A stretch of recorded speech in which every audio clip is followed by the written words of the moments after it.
Hi, my name is Ashley Pond, and I am a pre-K 3 through 8th grade general music, band, and chorus teacher in Naples, Florida. And my proposal is on live or recorded voice, recorded tracks, and their influence on elementary music students' use of proper singing voice. Music teachers use their voice all the time.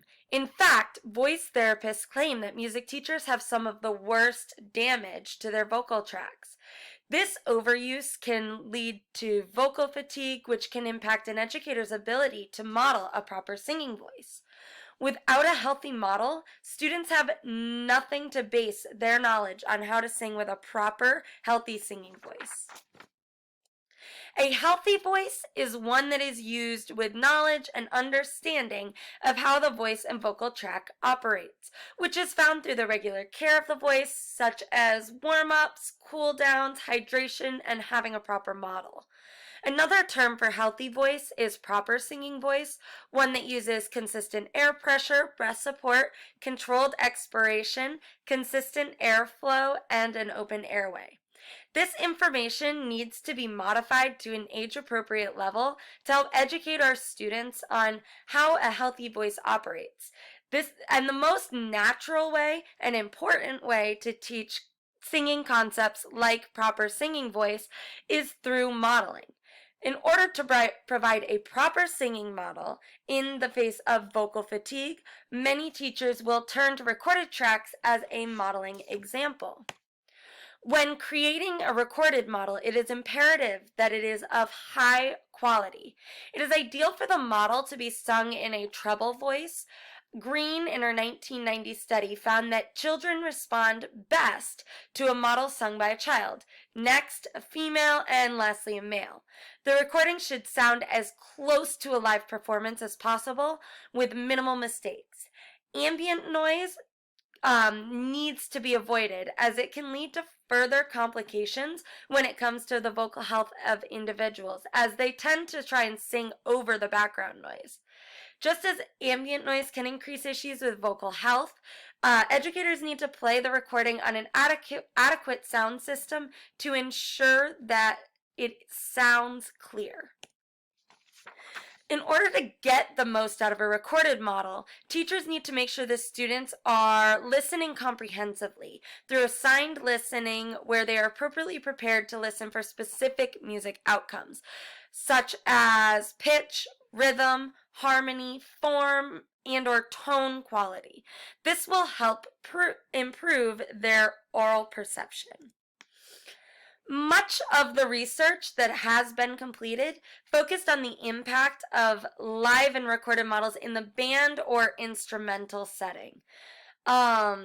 Linklater actually found that beginning clarinet students who practiced with a recorded model performed significantly better than those who did not have a model or only had a live model. Sang found that live teachings had a greater influence than recordings, especially if the teacher was proficient on the instrument they were modeling. Morrison found something similar, that the group who was exposed only to a live model showed greater improvement than those who were exposed to only the recorded model. And finally, Anderson found that there really was a negligible difference between the students who practiced with live or recorded models. There really wasn't much of a difference. Now, there is a gap in the research. While studies focused on recorded models exist for instrumental groups such as band, there are few, if any, completed for the general music setting.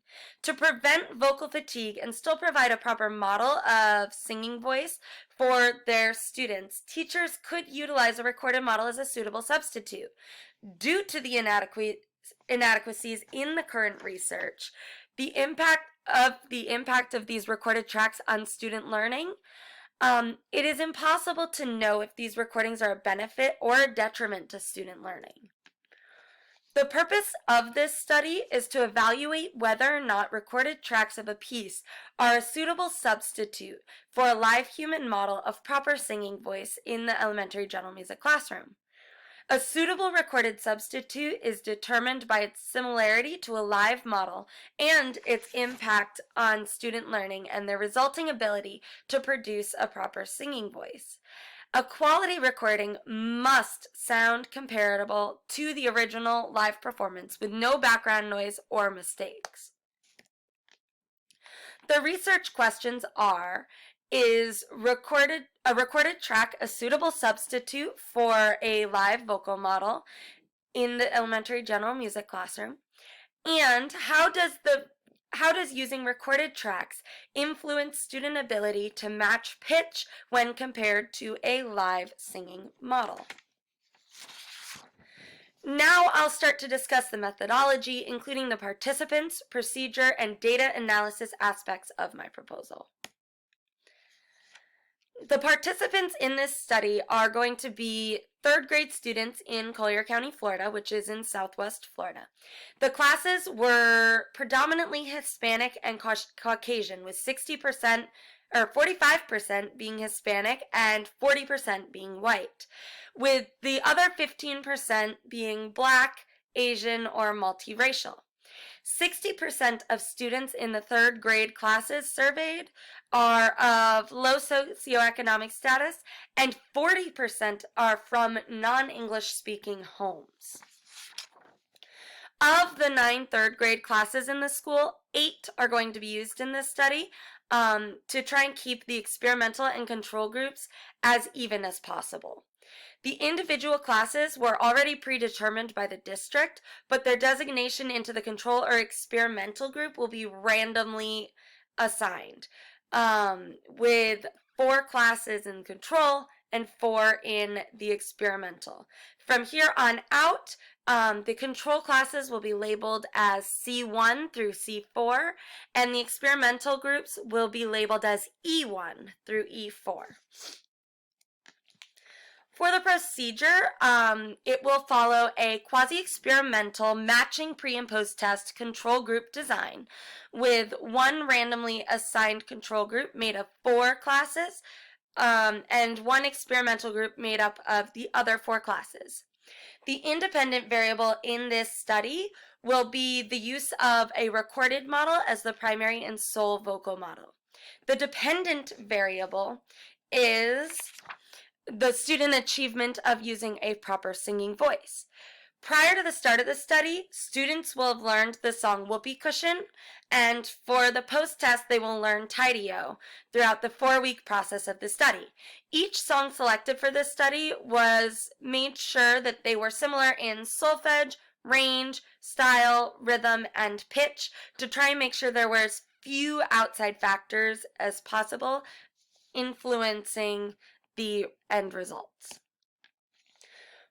As I already stated, prior to the start of the study, the teacher will record each of the 8 classes on their iPad provided by the district, singing Whoopee Cushion to serve as a basis for comparison and the pre-test. This is an example of the music for Whoopee Cushion.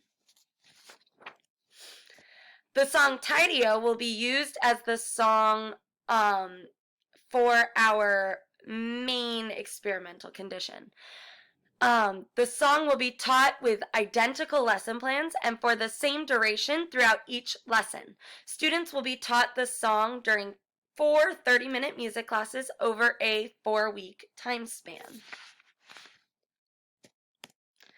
For Tidy-O, the experimental group will be taught the song by rote by pausing and restarting the recorded model. The teacher will not model using their live voice or sing along with the students at any point during the teaching of this song for the experimental group. One exception will be made for the singing of the starting pitch when they're singing without the recording, which the teacher may model live for the students. The recorded model will be recorded by the same female teacher as the one teaching all 8 classes. The control group will be taught the song by rote live with the female music teacher being the live model. Both groups will be taught the folk dance along with the song, and each individual class will be recorded at the end of week 4. That recording of each individual class, totaling 8 recordings, will serve as the post-tests. To provide an additional point of comparison, all students will also learn Alabama Gal from their typical curriculum, which will be introduced during the same 4-week time frame. Both the experimental and control group will learn this song by rote with a live singing model, as well as learn the folk dance that goes along with it. This will also be recorded at the end of week 4 by all 8 classes.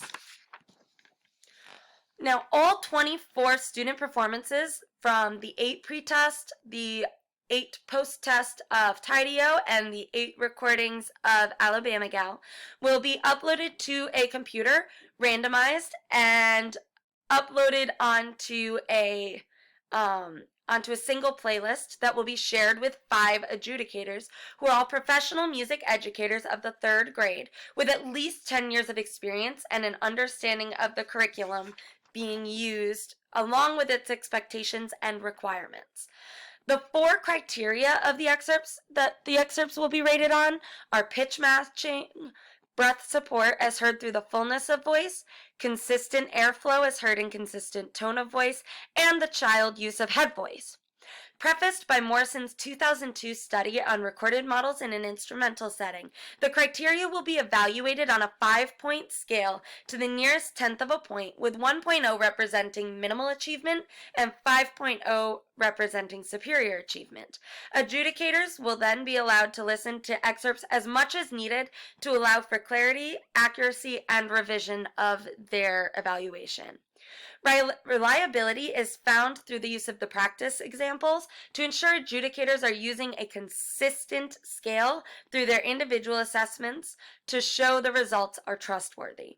Also, by being only 4 weeks in length, threats to internal validity such as history, maturation, and attrition can be avoided.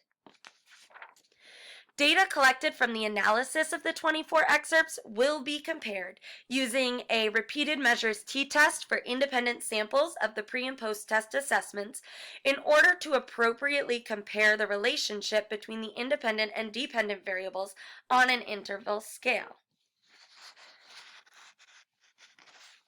The adjudicator's scores for each excerpt will be added together for a maximum total of 25.0. Once the sum is found, the mean will be calculated for the entire experimental group for the pre, post, and comparison recordings. The same will be done for the control group.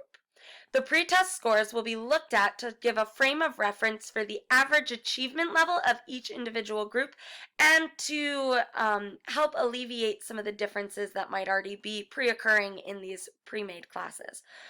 Once all of the data is collected, they will be compared to see if the recorded tracks are a suitable substitute for a live model. The post-test scores for the experimental and control groups on the song Tideo will be compared. As an additional frame of reference, the experimental group's performance scores on Tideo and Alabama Gal will also be compared to see how they personally did with a recorded and live model. To see if the recorded tracks allow students to adequately match pitch, the post-test scores for the experimental and control groups on the song Tideo will also be compared. All right, thank you so much for listening to my presentation. I hope you all have a wonderful night. Thank you so much.